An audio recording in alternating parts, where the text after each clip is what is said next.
Hi guys, so the audio for this clip ended up being a total disaster. So enjoy this video footage of me saying something completely distinct from what I'm saying now.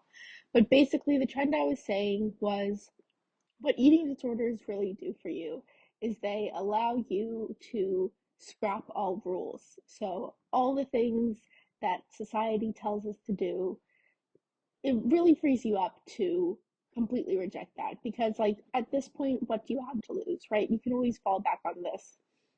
And I realized that the life I was living otherwise up till that point really honestly wasn't that much better than an eating disorder.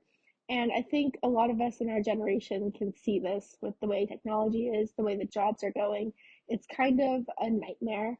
um, they say that in a decade basically the work week will be 30 hours a week, which is true on average if you think about the fact that one third of the population will be working 90 hours a week and two-thirds of the population will be unemployed.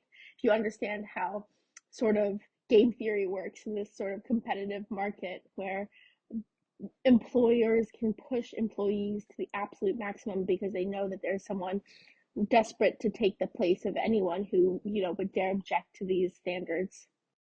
Anyway, I overall advocate for a bottom up rebellion. We can't really wait for someone to sit around and change the system, right? We can just choose not to participate. And so I advocate for you if you also, like me, are unsatisfied with this deal.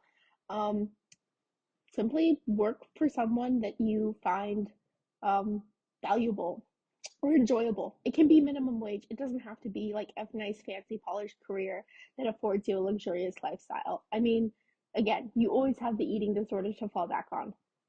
That sounds terrible, but you know,